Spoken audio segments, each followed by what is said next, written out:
You don't even need an intro because you've been talking half the time. All right, ladies and gentlemen, please welcome MAPS coach Sarah Detmore. Okay. I've said like 3 things since I've been in this room. I know. You're very. You guys love our banter, don't you? Witty banter. Witty Yes, banter. Witty. Oh, that's Gary's line. I know. And the way he said witty was funny too. And he Witty. said like witty banter. Listen, You just got listen. FOMO, dude. That's why you're just feeling left out.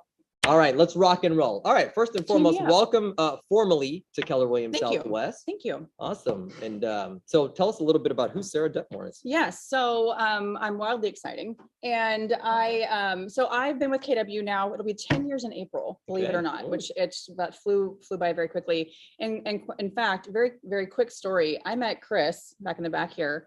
He wandered into an open house I had probably 7 or 8 years ago. And he didn't tell me he was an agent. And he was just like talking to me and stuff. And he's like, "Oh yeah, I'm a realtor with Keller Williams." And I think I've known you since then, but just shake my hand. Thank you for still joining us. Yes, no problem. And well, it's because of him that I came here. No, but he reintroduced himself to me today, and I was like, "Yeah, we're Facebook friends. I know all about you." Anyhow, so almost 10 years with KW, and most of my experience in real estate has been on a mega agent team called the Loken Group. You may have heard of them. They're here in Houston. Massive team. And I served as a buyer agent, a lead buyer agent, and then ultimately the vice president of our buyer sales team within the Loken Group. So the buy side's kind of my jam, right? And so I know we focus a lot on listings, and we should, because leads, listings, leverage, but I have experience and coach and work with a lot of agents on teams, and specifically buyer agents who build a big business in the buyer world. Israel, I know you have experience there too. So I think that it's awesome for me to have an opportunity to come up here and share some ideas and things with all of you on how you truly can build a big business on working with buyers. I think people forget about that. I'm a MAPS coach. So what that means is that MAPS is a part of KW. And as a MAPS coach, I have the awesome opportunity to connect with my coaching partners on a weekly basis and help them move their business forward towards their goals. Again, I mostly coach buyer agents on teams. And so, yeah, I'm also an agent at this market center, and I have a listing. I don't know if you guys do that, but it's closing on the 24th, by the way. So that's awesome. That's awesome. All right, give us a little bit of background about the Loken Group. We know they're like the #1 team in Houston. Massive team. One of the biggest at KW. Yeah. Give us some numbers. So when I joined the Loken Group back in 2013, before I had kids, and we were a small team. I think I was the 7th person that joined them. And then but when it was time for me to move into coaching full time, and I left the team middle of last year, I think they were somewhere around 50 or 60 team members, not all producing agents, but again, massive team. As far as production goes, year over year, I know that they close about 2,500 units. Half of that's new construction, and then the other half is a mix of buyers and sellers. We were about 60% listings, 40% buyers, and then as the leader of the buyer agent team, I was responsible for the production of, really around 10 buyer agents at any given time. And year over year, we would close over 400 buyer units. So a lot of buyer stuff. Awesome. Yeah. That's awesome. Yeah. My personal best year in production, I closed 86 buy sides. Wow. Yeah. It's impressive. Yeah. It's awesome. I think so. But people are buyer You agents. think that's impressive, or you think it's 86? I think it's impressive. I know it's 86. But I think in like the history of my time in production as a buyer agent, probably around 300 buyer transactions total. But I know there are buyer agents out there who are closing 200 plus in a year, which is insane. So you can build a big business working with buyers. Awesome. All right. So how long have you been a MAPS coach? I've been a MAPS coach since 2019. One-on-one coach. I was coaching the fast track group program called the Mega Buyer Agent. And then now I am a one-on-one coach, of course. And I also coach a kind of a smaller exclusive group program called the Buyer Agent 30-60-90, which is new. I know they have like a tech 30-60-90 that Marty coaches, and they have 30-60-90 group programs for kind of niche type agents or operations and things like that. And so it's kind of a high intensive 90-day everyday accountability designed for new agents on teams. Cool. Yeah. Awesome. Yeah. All right. So what are you going to talk about today? So, Israel, I don't think he knew this, but he really teed me up super well. So I appreciate that, new friend. You heard him say, like, who has a buyer that's on the fence, right? And I think a lot. Do you have a question, or do you have a buyer on the fence? No, I just thought you were asking. Yeah, no, this is participatory. I love it. I love it. He does that. I love it. No, I want this to be Here's your engaging. And clicker. thank That way you can you. roll. I'm gonna. I'll do the best I You can. clearly, she doesn't need any support, so I'm gonna. When let he her called take me it over. yesterday and said he'll stand up here for eye candy, and I was I'll like, just stand like this. I got it. I got it covered. Okay. Yeah.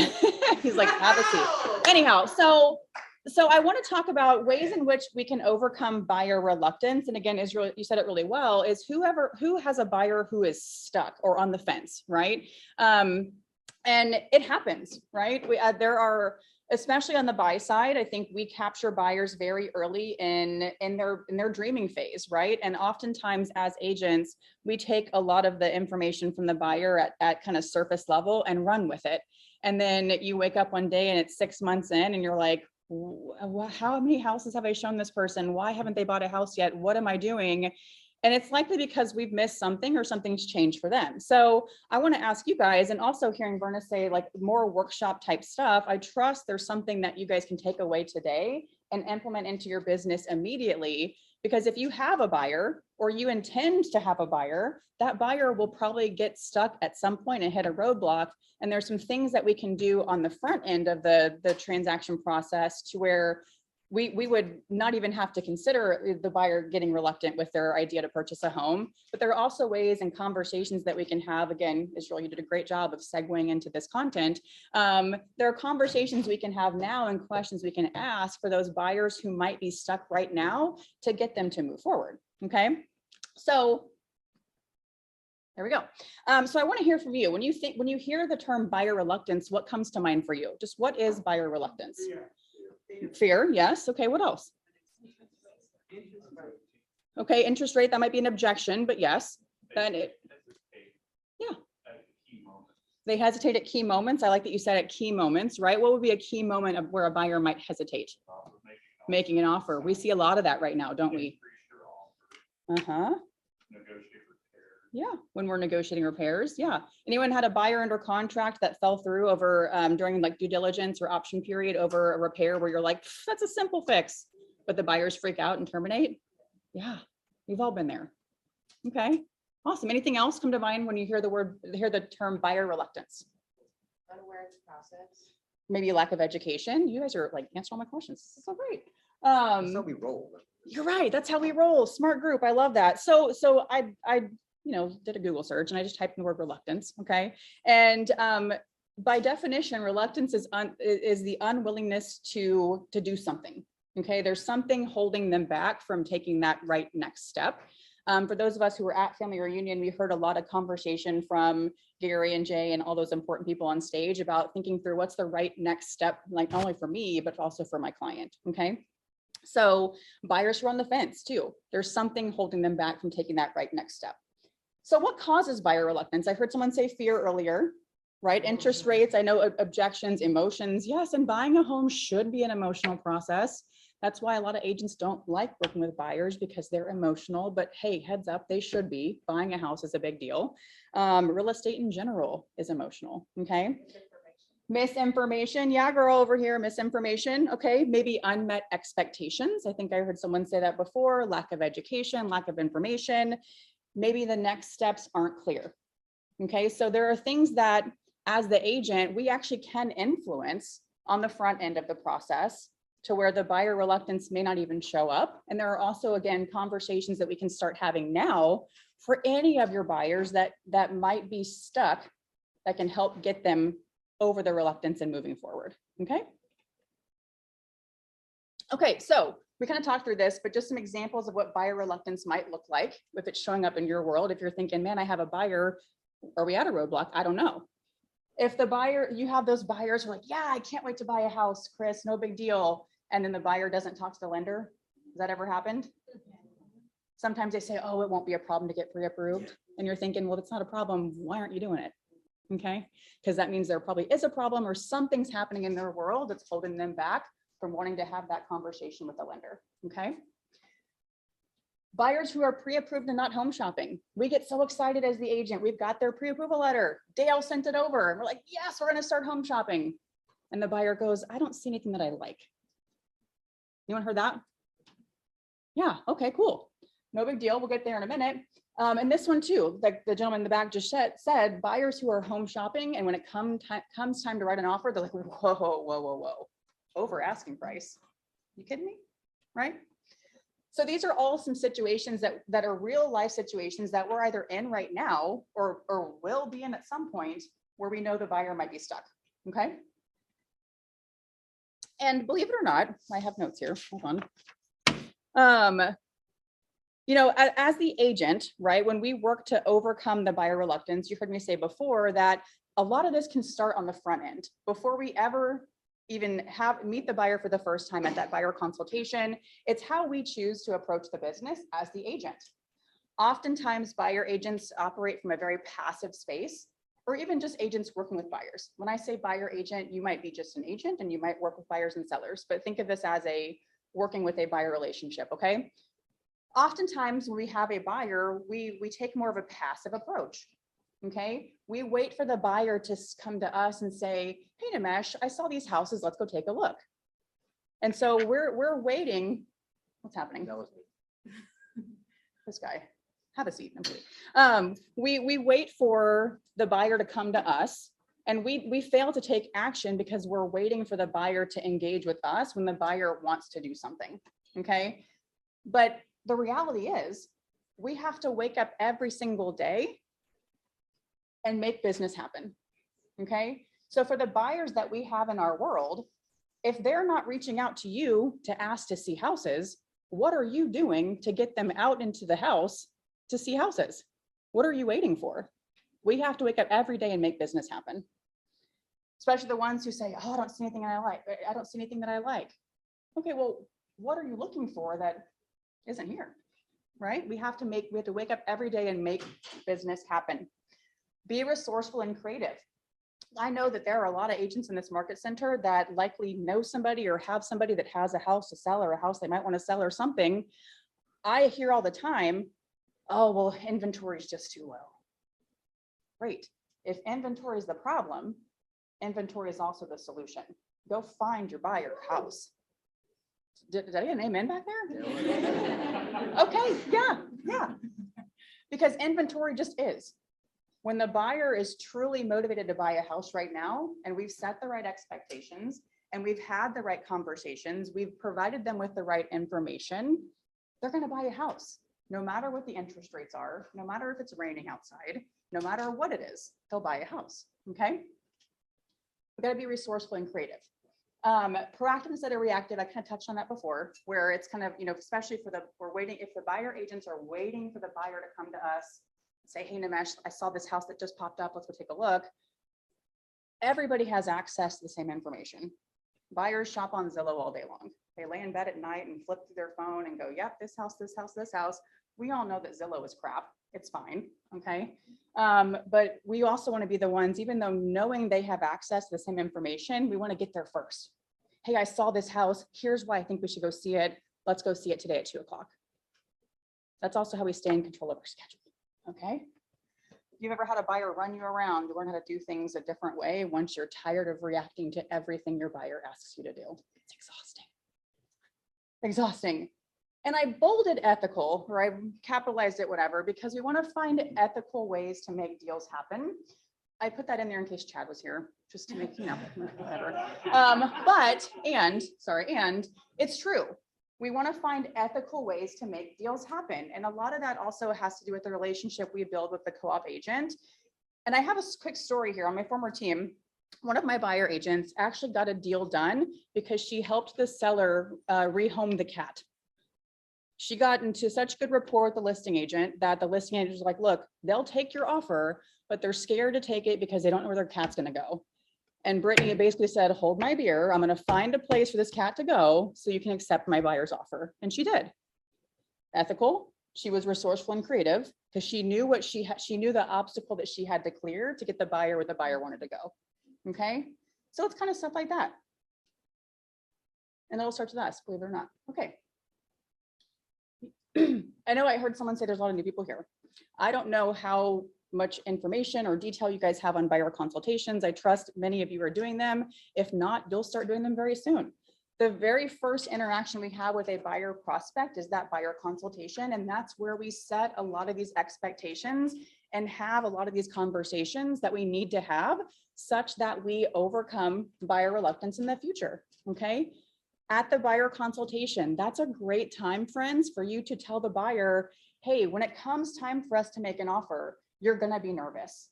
And you should be. Buying a house is a big deal, especially for those sweet baby first-time home buyers, right? They're so cute, but then their mom bought a house 30 years ago, and then their mom thinks that they know what they're doing, and then their grandma gets involved, and it's just a whole mess, right? But we want to set expectations on. Chris is like, yeah, that happens all the time. I had a buyer one time bring their dog to the showings because they had to make sure their dog liked the backyard. That's not a joke. That was very interesting, okay? Yeah, weird, but that's fine, right? Whatever. So anyway, we start every one of our relationships with a buyer with a buyer consultation because we want to make sure that they understand not only the market, but how the market impacts them as a buyer. Okay. So that's where we can tell the buyers, hey, when you find a house that you're super excited about, or when we find a house you're super excited about, and you're ready to make an offer, here are some offer terms we're going to want to consider before we ever get into making an offer. Here are things that I'm seeing as the agent now in this market that's causing sellers to accept an offer. So that way, when we get to the offer stage, the buyer doesn't have as much fear about making that offer, over asking price, waiving contingencies, you know, all the things and all the stuff that maybe we were doing with our buyers a couple of years ago when the market was out of control. Okay. So I always say that clarity on the buyer's time frame and motivation is critical. We take a lot of surface level criteria, bedrooms, bathrooms, school district, and we go and run with it. And then we wonder why our buyer never buys a house. That is a massive Red Bull back there. Brad's gonna have a good day, okay? Because oftentimes when, you know, buyer reluctance shows up when we might've missed something on motivation and criteria. A buyer will always buy when they have a reason to buy, always. Okay, a buyer will always buy when they have a reason to buy. And oftentimes, if our buyer's not moving forward, we've missed something on time frame and motivation, or we haven't asked enough questions to get them to next. We think that we've missed criteria. Criteria just is what it is. Okay. You probably heard that LTP Mama or LP Mama as a roadmap for getting the information that you need from a buyer consultation. Brandon looks confused back there. Are we okay? Oh, I'm reading. Okay, good, good, good. Sorry. No, you looked like you had the look I give my husband sometimes when I need to, yeah. So if you've never done a buyer consultation before, and this is, I know Brad just left probably because of the Red Bull, but yeah, he's like, nope. The LTP Mama is a great guide. It's location, time frame, price, motivation. Do they have an agent? Mortgage, appointment. Thank you. Yes. So those are, I mean, that script is somewhere. Brad has it. I'm sure Nimesh has it. Verna has it. Everyone has it. If you need it, ask somebody else for it. But that can be a great guide of questions you can ask in that initial consultative conversation with your buyer to help you uncover some of these things that are going to help you ultimately overcome a buyer being reluctant during the process. Okay. The consultation is a place where we manage expectations on not only on what's happening in the market, how the market impacts them as a buyer right now. We want to also find out if they bought a house before, how did that process go? I want to know what are your expectations of me as your agent? Because when I have expectations, I meet them.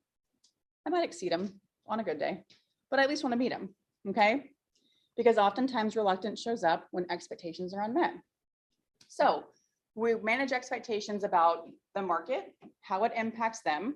We manage expectations about our agent and customer relationship or agent-client relationship. We also want to manage expectations on how we're going to move forward in this process.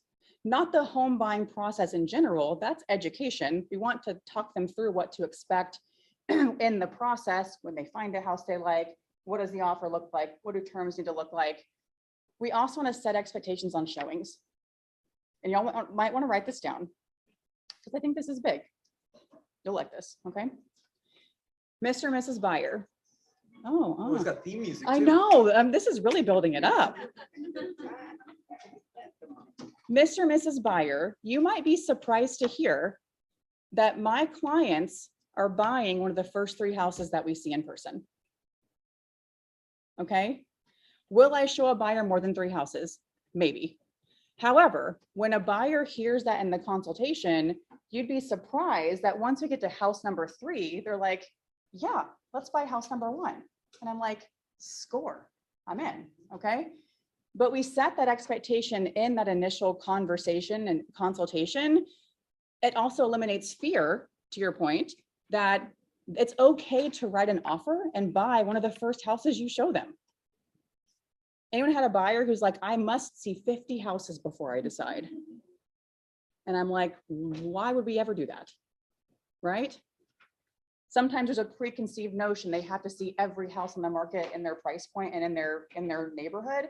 And if we have 50 houses to even show them, likely not, right? But we can set expectations on, hey, I'm having this conversation with you because I want to find out truly what you're looking for, what makes now the right time to buy, such that when we get out in the field and start seeing houses, we're going to buy one of the first few houses that we see. I'm going to take you to your favorite houses first. Okay. Friends, if you're not getting a buyer representation agreement signed, sometimes reluctance shows up because there's a lack of commitment from the buyer. They don't feel like they have any kind of commitment. You raised your eyebrows at that. Well, Right. I think this was a big point that Gary even made right on stage during the vision speech. Like he was adamant about making it a point that why are we not getting representation agreements signed? My big thing is always we cannot activate a listing without a signed listing agreement, right? Yep. So why do we treat buyers differently? Okay. I could spend an entire training class on getting a signed buyer representation agreement signed. Yeah. Louder, Chris. We now have forms that we have to get signed before we start showing the property. So it makes that conversation, and a lot of people look at you, there's a form that you have to get signed for compliance. That you're supposed to get signed before you start showing any properties. There's multiple forms you really should have signed. Because Marilyn O'Neill will come not here loud and enough. tell you Is you're it for going the people at down home? if you don't get them signed. Well, she Yeah. does it by Zoom now. but Well, every Yeah, training the class buyer with wants to Marilyn know, the is- yeah. buyer needs to know general information form. Yep. So that makes that like, hey, Nimesh, Trek makes me get this form Yeah. signed at the beginning. It's a And here's a requirement. couple other things, and put the buyer rep agreement in there and get Well, it done and and be I'm done, glad be you done brought with it. that up because here's what the conversation often comes to. Well, no other agents ask me to send a document, and I say, shame on them. Shame on them. Right? So get it signed. We can, again, there's so many different conversations you can have around that. However, again, if we're talking about reluctance and what causes buyer reluctance to show up, sometimes there's a lack of commitment on their end because we haven't asked for the commitment from the buyer. Okay. Full disclosure on that too. There's, I'm sure Vern has seen it as well, but I won't call anybody out. I've had multiple scenarios where agents have come and walked in and been like, hey, I'm in kind of in a bind. An agent signed a deal with, my buyer signed a deal with somebody, and what can I do about it? Because they were my client. Well, Nothing. did you have a buyer's rep agreement? No, not yet. Yeah. The worst ones are your friends that are just starting to look. And they'll see a house and they'll call you 2 months later and show another house. And the next thing you know, they signed it with a neighbor. Yep, cousin or So, something. and I like that you brought that up too, Chris, because the kind of the recurring theme I hear from agents is buyers are liars. And I'm like, if you let them be, okay? Because yeah, I mean, yeah, so there's just a lot of misinformation, lack of education, unmet expectations. I have like 3 minutes left, so You let's sure just do. keep going. Okay, this is big too, because oftentimes reluctance shows up when we're not clear on next steps. This is an expectation you can set in the consultation, not only how many homes you'll show before your buyer writes an offer, but what happens at the end of every showing. Oftentimes agents are like, cool, Brandon, thanks, we'll catch you later, call me. Whoa, we've lost control of that relationship. Okay, I'm an absolute control freak, if you haven't noticed. So every single time we show a house, one of 2 things should happen. We're either writing an offer, and if we're not, we're gonna find out like why, what did we miss? What's holding us back from buying this home? And let's go ahead and schedule a time to get back out. I'm gonna go back to my office, reassess some things, and let's go out again tomorrow at 4 o'clock and see a couple more houses. I wanna keep that buyer future paced on my calendar so I can maintain control of the relationship. And then the buyer knows what to expect next, okay? Our goal is always to show as few homes as possible, right? Buyers love looking at houses. Most agents hate showing houses. Let's find a win-win, okay? So if you're hearing all of this, I'm like, man, I've got a buyer right now and I've missed a lot of this stuff. That's okay. Hit the reset button. We can, if we ever recognize you're at a roadblock with a buyer, the buyer's feeling reluctant, we're at a standstill from them moving forward, we want to bring everybody together. This isn't I'm going to talk to the wife, not the husband. I'm going to talk to one spouse, not the other. You know, we're gonna hop on a call together and I'm going to ask you a few questions. Right? We're going to reassess time frame and motivation. Gosh, Namesh, you told me how important it is for you to move to Missouri City by the end of April. What's changed? If something has changed, cool. I can change. We can reassess time frame. Likely nothing's changed. And if it's something hasn't changed, then I'm going to say, cool. So can we agree what we're doing right now is not getting us closer to you getting to Missouri City by the end of April? Okay. What has to be different? What has to change? We can ask the buyer those questions if their time frame has not changed or if their motivation hasn't changed. And how do you know you've gotten great motivation? Your buyer buys a house. Your buyer buys a house, okay? This is something, guys, I want you to write down too. Search criteria influences motivation, but search criteria is not the same thing as motivation. A buyer's not going to buy a house because it has 4 bedrooms. A buyer's going to buy a house because they have a larger life-changing reason to buy a home. Okay? The criteria is just the criteria. Objections are real, always. And yes, while it's important for us to be prepared to handle the objections, oftentimes with the expectations we set will help us overcome reluctance from the beginning for a buyer, but also help us overcome these objections before they ever show up. Okay, interest rates, yeah, all day long, buyers go, yep, I'll buy when interest rates are lower. Cool. What do they have to be for you to be comfortable to buy? Because I love that question because the buyers don't know the answer. Yeah. They use interest rates as an excuse. It's a different reason. I also want to make sure that we understand the difference between an objection and a condition. Okay, if a condition for a buyer is, oh, hey, I can't buy until my divorce is finalized. I respect that. We're not going to go see a house tomorrow until your divorce is finalized, right? Like we got to make sure we can't put the cart before the horse and go see a house before you can actually buy a house. I can't clear a condition. I can overcome an objection, but I can't clear a condition. Okay. This is big too. And it's, I think, again, if we're talking about the all-encompassing ways to overcome reluctance with the buyer, we want to ask questions so the buyer can answer, not tell the buyer how to think. Back to interest rates. When a buyer says, yes, interest rates are high. If we come in and say, well, interest rates this, blah, blah, blah, blah, data, data, data, the buyer's going to go, I don't need any of that. That's not going to help the buyer clear that objection. We want to ask, what specifically is it about interest rates that's causing you to hesitate? What do interest rates have to be at for you to be comfortable and confident moving forward? I'm not going to tell them what they should or shouldn't do about interest rates. That's their decision. Okay. Isolate and validate. We'll do a lot of this in bold. Sign up. We isolate the objection. That's great. Right? I know. So there. So if Nimesh says, hey, Sarah, I'm not going to buy a house because of interest rates. Again, thank you for sharing that. That's the validation. What about interest rates is causing you to hesitate? What specifically about interest rates is holding you back right now? I want to know, yes, I get the interest rate.